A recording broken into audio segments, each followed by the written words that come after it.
શ્રીમદ મહાભારત જેવો ગ્રંથ બનાવ્યો પણ છતાંય લોકો વાંચતા નથી. હમણાં જ કથા હતી ત્યારે મેં પૂછ્યું કે મહાભારત લોકો વાંચતા નથી, એટલે કોઈ એમ બોલ્યું કે મહાભારત ના વંચાય. શા માટે ન વંચાય? અચ્છા, અહીંયા કેટલા લોકોએ વાંચેલું આખું મહાભારત, કે કોઈના ઘરમાં મહાભારત હોય એવું? આ 1 2 3 4 આખું મહાભારત ઘરમાં હોય એવું? મતલબ આટલા બધા લોકોની અંદરથી આ 4-5 જણા જે છે એમના ઘરમાં મહાભારત બહુ જ થતું હશે. એ સિવાયના કોઈના ઘરમાં નહીં થતું હોય ને. એનો મતલબ તો એવું છે ને, મહાભારત હોય ગ્રંથ જેના ઘરમાં, એના ઘરમાં મહાભારત થાય. મતલબ તમારા બીજા કોઈના ઘરમાં નથી, મતલબ તમારા ઘરમાં મહાભારત નથી થતું ને? થાય છે તો પછી ગ્રંથ રાખો ને. આમાંય થવાનું છે ને આમાંય થવાનું છે, એની સાથે કંઈ સંબંધ નથી. પરંતુ તમે જો મહાભારત વાંચશો, આ બધા જ કારસ્તાન છે. યાદ રાખો, છેલ્લા 1000 વર્ષની અંદર જે બધા આક્રમણો ભારતીય સંસ્કૃતિ ઉપર થયા છે, એમાંના છેલ્લા 200-300 વર્ષની અંદરના જે કારસ્તાન છે ને, એ તો વધારે ખતરનાક થયા છે. 400 વર્ષ પહેલાનો ઔરંગઝેબનો કાળ તો અત્યંત ભયંકર હતો જ, નો ડાઉટ. એમાંથી બચીને આપણા વડીલોએ આ સંસ્કૃતિ બચાવી છે. યાદ રાખો, ક્યાંય એ ભાગી ગયા હશે, કંઈક એમણે બળવો કર્યો હશે કોઈક જગ્યાએ. અરે એવું તમે જોયું છે. મેં એક SL ભૈરપ્પા કરીને કર્ણાટકના બહુ સુંદર સારા લેખક, એણે એક આવરણ નામનો ગ્રંથ લખ્યો છે, નોવેલ છે, પણ સહેજ પણ કાલ્પનિક નહીં. એમાં એણે 135 કરતાં વધારે પુસ્તકો, એના સંદર્ભો આપ્યા છે.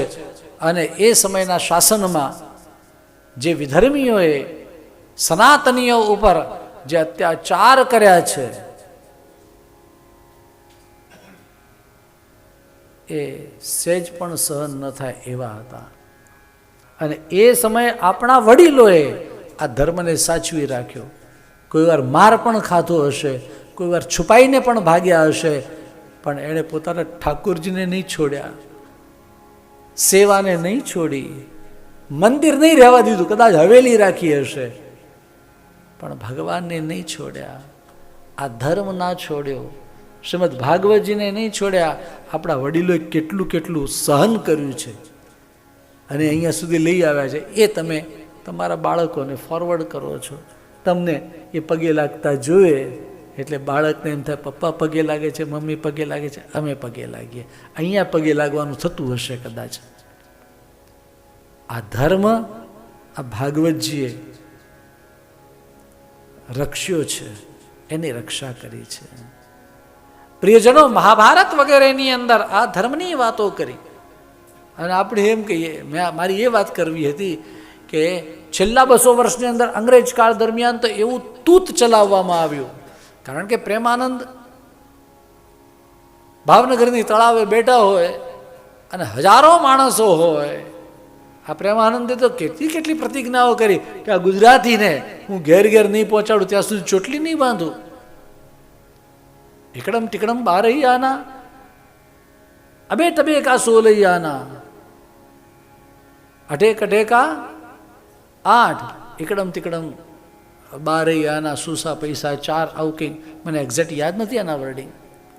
આ ગુજરાતી ભાષા માટે એટલે કેટલું મોટું એક આમ કેમ્પેઇન ચલાવ્યું.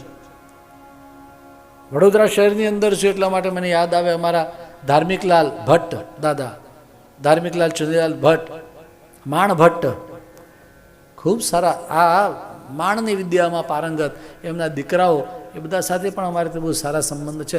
મયંકભાઈ, તો મયંકભાઈ ને એમના દીકરા, એ લોકો પણ બહુ સારું આ કરે. પણ એ સમયે મહાભારત ગુજરાતીની અંદર ગવાય, પ્રેમાનંદે બનાવ્યું. અને કે વૈશંપાયન એણી પેરે બોલ્યા, સુણ જનમે જય રાય, વિસ્તારી તુજને સંભળાવો મહાભારત મહિમાય, વિસ્તારી તુજને સંભળાવો આદિ પર્વ મહિમાય. આદિ પર્વ આવે, પછી સભા પર્વ મહિમા, એક 18 પર્વ એની અંદર આવે. આ તો બહાનું, એ નિમિત્તે લોકોની અંદર જાગૃતિ આવે ધર્મની, એના માટે કહ્યું. અને પેલા અંગ્રેજોએ તૂત ચલાવ્યું કે મહાભારત જે લોકો વાંચે, જે લોકો સાંભળે, એના ઘરમાં એમાં ને એમાં આટલો મોટો દિવ્ય ગ્રંથ આપણા લોકો હવે વસાવતા પણ નથી.